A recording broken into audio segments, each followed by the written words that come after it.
Suunamine ja sellega tõmbame Tšotsale joone andnud jätkame Ruba.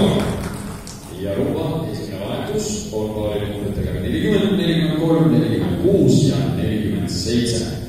4 tantsupaari palun siis põranda. 40, 43, 46 ja 47.